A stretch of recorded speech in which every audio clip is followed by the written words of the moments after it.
Hello everyone. The name of my presentation is called Globalism and Leadership, and the subtitle is Global Leadership Demands a Global Mindset.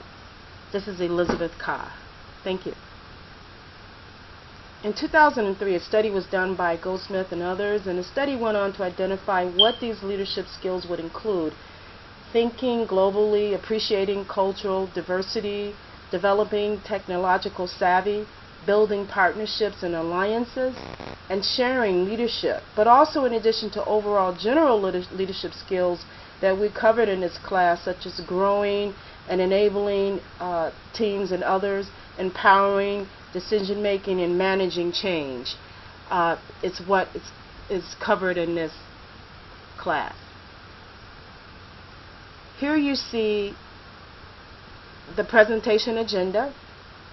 And for this presentation, there are areas of content that I will share and discuss. What is a global leader and what exactly does it mean? What is global mindset and how do you develop it?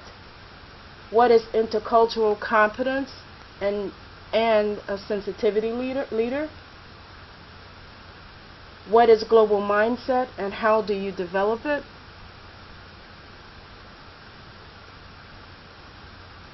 The organizational leader vision and values, creating and developing power, influence, and impact.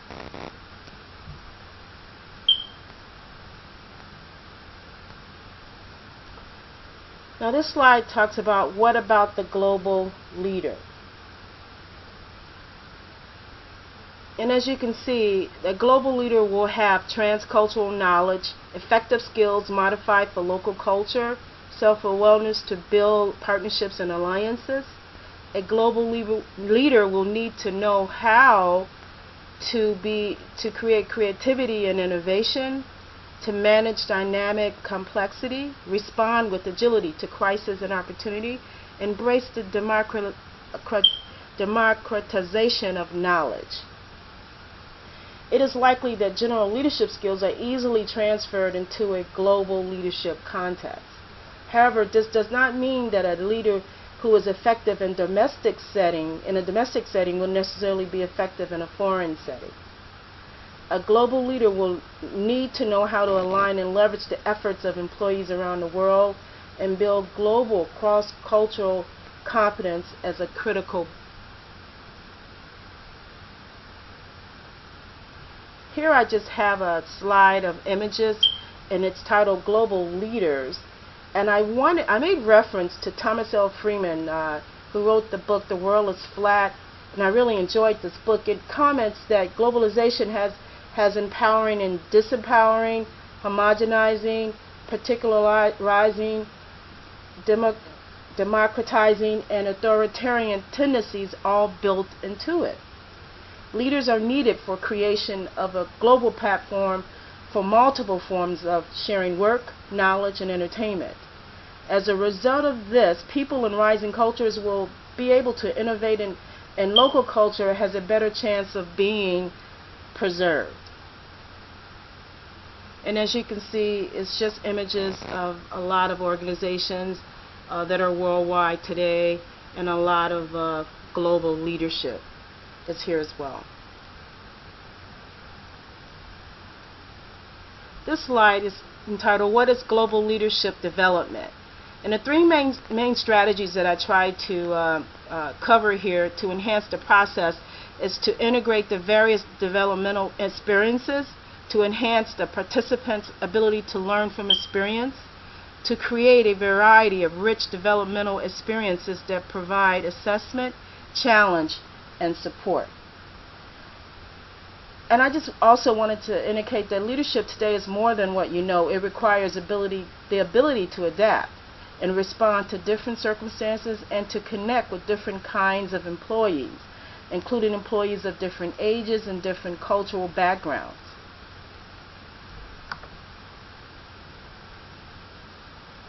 This slide talks about what is a global mindset. And I have the three charts here that all summarize what global mindset is and the skills that are required to be a global leader, to be a global leader. Workforce trends that are imperative for global leaders that include macroeconomic, environmental and social, business, and industry. Leaders must have the skill sets, experience, and capability. And as you can see, they all indicate just the various type of mindset that's needed. Global mindset has been defined as the ability to influence individuals, groups, and organizations, and systems that have different intellectual, social, and psychological knowledge or intelligence from your own. This concept has been studied and written about for many years, and we can all agree that effective global leadership requires a global mindset. There has been data that is, again, the data gathered has indicated there are workforce trends that validates the necessity for global leaders that include, again, microeconomics, environmental and social, business, and industry.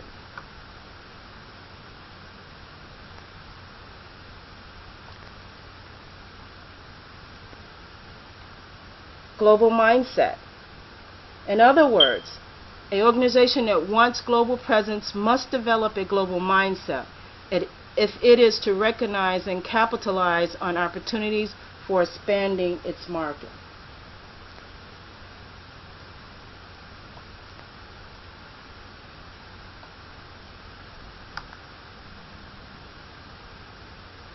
Becoming a whole leader in a global world. And here I have 3 headings. And one indicates lead with your head to manage complexity, being able to articulate a point of view. Articulating a compelling vision among cultures is what's needed. The second title was lead with your heart to manage diversity.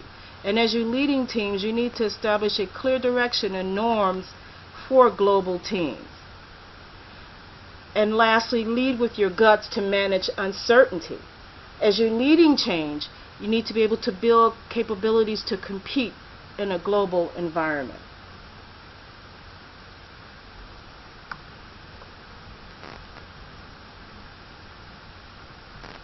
This slide here is intercultural competence. And here, I indicated here, if you were to give a quiz and you would ask whether true or false, a questionnaire, what effective global leadership requires, and many of them, most people would indicate that having lived in more than one country, having traveled to other countries, speaking more than one language fluently, managing a globally diverse team, having experienced an international assignment, and lastly, having been schooled abroad. Now, while cross-cultural interactions have been taking place for thousands of years, within recent decades and the past century, that societies of the world have become more accessible. Any organization that wants to compete with global presence in a business world, it must train and develop their leaders to develop a level playing field. Being able to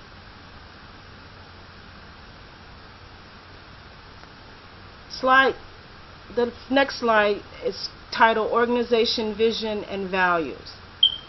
And this slide speaks about establishing a carefully planned and documented vision with your direct reports, define goals for the group, and creates a personal ownership for every individual.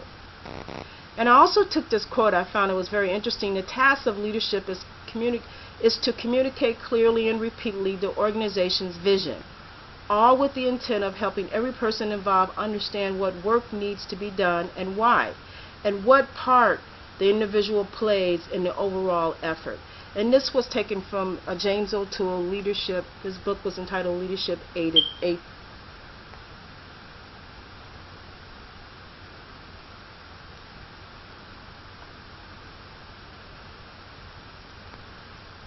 And the last slide here, it's creating and developing power, influence, and impact as a global leader. And I just wanted to capture, again, what influence meant, what power is, and the impact of it all. For today's leaders, it is important to understand both the power of the spoken word and the non-verbal communication. It is important to realize that the reason influence is powerful is because it is exponential. Each time you impact a person's life, you also impact that person's circle of influence. Each person in that person's circle of influence has their own circle of influence, and each person in those circles of influence also have their own. People tend to listen more to those who demonstrate expertise. Expert power does not require positional power. Power is the ability to make things happen, overcoming potential resistance in order to achieve desired results.